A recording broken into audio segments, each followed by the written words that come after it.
কলিঙ্গের যুদ্ধের সময় ওই যে নদী, দয়া নদী, ওই নদীটা রক্ততে লাল হয়ে গেছে। এ মাম্মা, তোমাকে পাপা কোথায় বসিয়ে দিয়েছে? লিলিপুট, আমাদের লিলিপুট।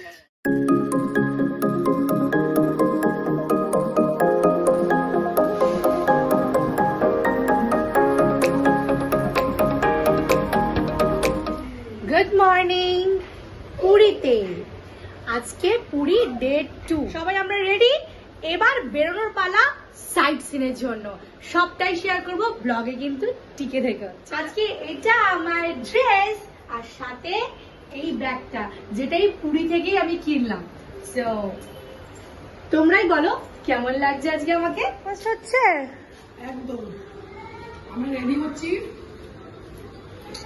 মামা গিয়ে নিয়ে আসলো, আমরা খাচ্ছি আর তুমি খেয়ে নেছো। হ্যাঁ, চটপট খেয়ে নেবো। আচ্ছা কি ব্রেকফাস্টে আছে সেটা বলে দাও।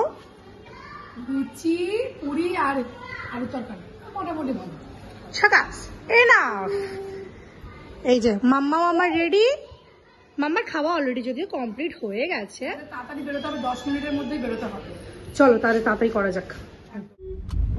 অনেকটাই দেরি হয়ে গেল, তবে আমরা সব জায়গায় ঘুরবো। बीच में जाना भैया, दाराएंगा बीच में फर्स्ट।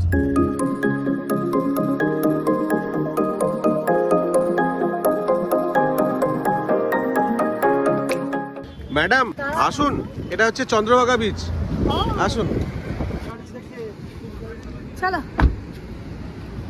মেয়ে এখন ঘুমাচ্ছে, তাই মা ওকে নিয়ে গাড়িতেই থাকবো। চলো আমরা দেখতে আসি বিচটা। এই চন্দ্রভাগা বিচটি বেশ নির্জন, পুরীর স্বর্গদ্বারের সামনের বিচের থেকে ঠিক অপোজিট। ইতিমধ্যে জনসাধারণের কাছে এই বিচটি বেশ লোভনীয় হয়ে ওঠায় আগামী কয়েক বছরের মধ্যে বড় বড় হোটেল সামনেই তৈরি হয়ে যাবে।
চন্দ্রভাগা বিচে, এখানে জলটাও খুব পরিষ্কার, ঢেউটাও খুব বেশি। তো এখান থেকে এখন আমরা যাচ্ছি নেক্সট কোনার্ক টেম্পলের দিকে। অবশ্যই জানে যে আমার এই কুলফিটা খুব ভালো লাগে, তো দেখি এটা নিচ্ছে, যে জিজ্ঞাসা করলাম এটা কাজও নিচ্ছে বলে তোমার জন্য। চলো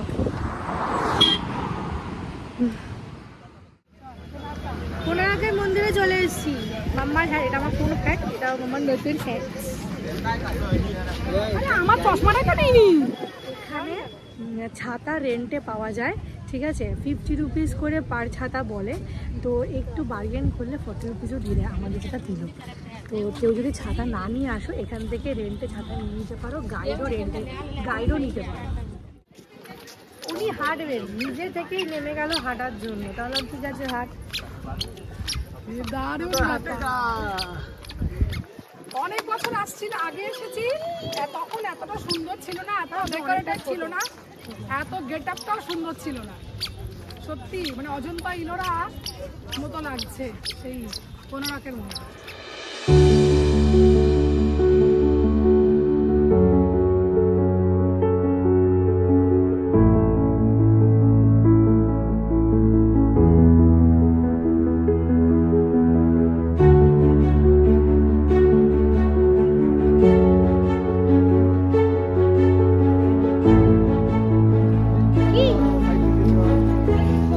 এন্ট্রি ফি 40 টাকা করে যাচ্ছি।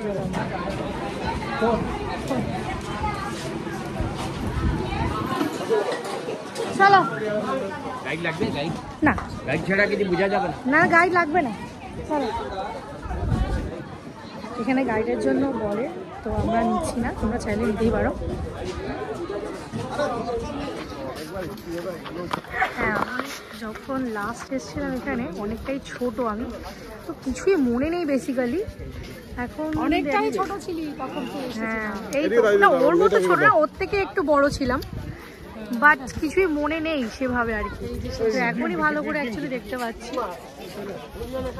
এই যে দুটো সিংহ দুপাশে আছে, অনেকটাই একরকম আছে, তবে কারুকার্য অনেক কিছু সহ্য করছে বছরের পর বছর। এখানে লেখা ছিল না, এখানে সব মানে প্রাকৃতিক বিপর্যয়ের ফলে সব আস্তে আস্তে ধ্বংস হয়ে গেছে, মুছে গেছে।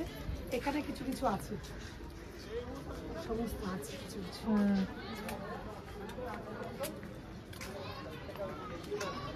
মা, ও মেয়ে কোথায় বসিয়েছে গো? মা লিলিপুটটা কোথায় বসেছে? এ মাম্মা, তোমাকে পাপা কোথায় বসিয়ে দিয়েছে? লিলিপুট, আমাদের লিলিপুট। কি স্মাইল! Photo photo photo.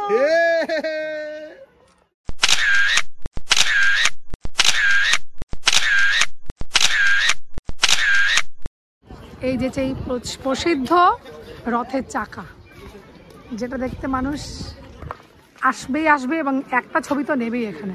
এই কোণারক টেম্পলের রথের চাকা কিন্তু শুধুই চাকা নয়, এটি কিন্তু টাইমকেও রিপ্রেজেন্ট করে। এই চাকার মাঝখানে কোনো অবজেক্ট রেখে সূর্যের সাহায্যে সেই অবজেক্টটির ছায়া দেখে কিন্তু অনায়াসে সময়কে নির্ধারিত করা সম্ভব। চাকার ভেতরে 8টি স্পোক 8টি প্রহরকে নির্ধারিত করে, প্রত্যেকটির মাঝে 3 ঘন্টা ডিফারেন্স। তার মাঝে আরেকটি করে ডায়াল আছে, যেটির তফাৎ 90 মিনিটের। আমাদের মডার্ন ঘড়ির তুলনায় এই চাকার সময় চলে অ্যান্টি ক্লকওয়াইজ।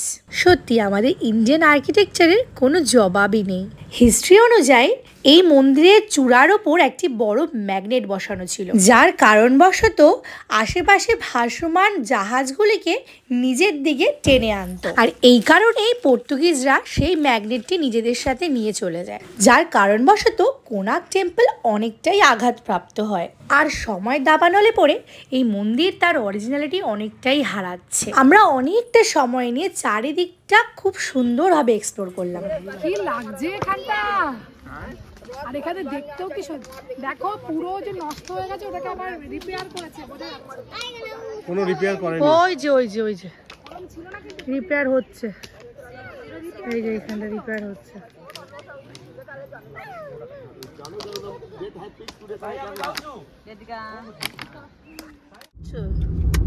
বেহাল শশা খাচ্ছি। তুই নেতিয়ে পড়েছে শশা। শশা কিনে গাড়ির মধ্যে রেখে আমরা কোণারকের মন্দির গেছি। আমি অক্টোপাস খাচ্ছি। খেতেই পারছে। অক্টোপাস খাচ্ছি। আর তুমি কি খাচ্ছ? আমি শশাই খাচ্ছি, আমি অন্য কিছু খাচ্ছি না। এবার আমরা চললাম পাহাড়ের উপরে ধবলগিরি শান্তি স্তূপার দিকে। গাড়ি কিন্তু পুরো ওপরে অবধি যেতে পারবে না, একটা পয়েন্টে এসে আবার অটো বুক করে যেতে হবে।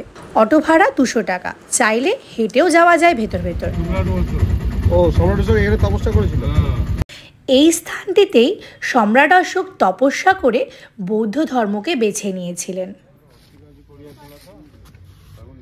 এটা হচ্ছে গুপ্ত সুড়ঙ্গ। কলিঙ্গ যুদ্ধের পর সেই সময় সম্রাট অশোক এখান থেকেই পালিয়েছিলেন।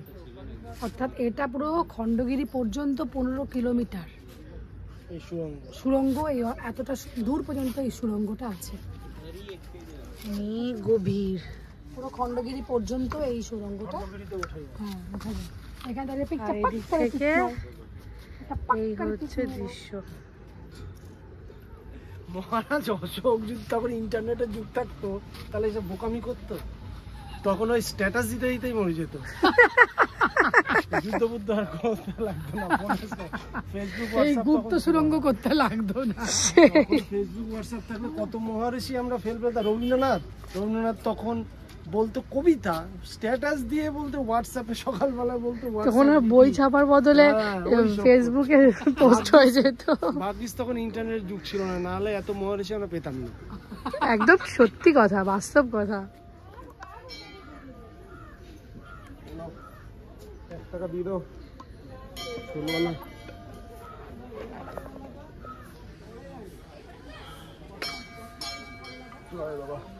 জলগিরিকে ঠিক ওঠার আগেই একটা সুন্দর শিব মন্দির পেয়েছি। বাহ, দেখবার মতো। জয় বাবা তারকনাথ, জয় বাবা তারকনাথ, জয় বাবা। এবার এইদিকে কলিঙ্গের যুদ্ধের সময় ওই যে নদী, দয়া নদী না, ওই যে নদী না, দয়া নদী রক্ততে লাল হয়ে গেছিল। এই নদীটা রক্ততে লাল হয়ে গেছে। ওই দয়া নদীকে পরিষ্কার করে দেখা। কলিঙ্গ যুদ্ধ হয়েছিল তো এখানে, তাই এই যে কলিঙ্গ যুদ্ধের সময় লাল হয়ে গেছিল, রক্ততে লাল হয়ে গেছিল। এটাই এখানকার হিস্টোরিক্যাল।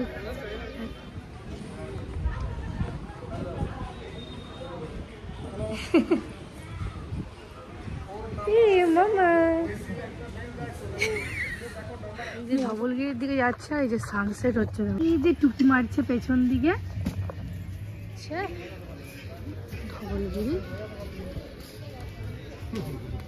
কলিঙ্গ যুদ্ধে 11,000 সৈন্যের রক্তে লাল হয়ে গেছিল দয়া নদীর জল। এই ভয়াবহতা দেখে সম্রাট অশোক তরোয়াল ত্যাগ করে শান্তির পথ বেছে নেন আর দয়া নদীর পাশে এই ধৌলগিরির শান্তি স্তূপার নির্মাণ করেন। দিনের শেষে এই শান্তি স্তূপার দর্শন করে সত্যি আমাদেরও মন একদম শান্ত হয়ে গেল।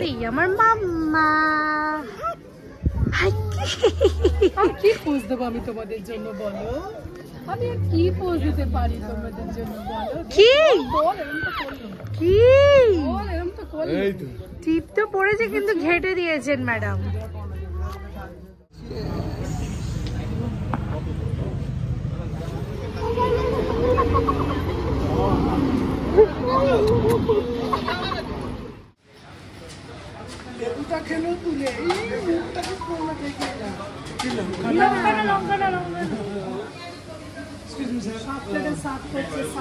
আরে কি তুমি কি করবো, খাবো তো? ও সার্ভ করে দিচ্ছে সবাইকে। আচ্ছা আচ্ছা, এই যে সুন্দর করে রাখছে। আমাকে একটা দিকে তো। হ্যাঁ, হ্যালো, নুডলস, ভেজ নুডলস, তার সঙ্গে চিকেন কষা আর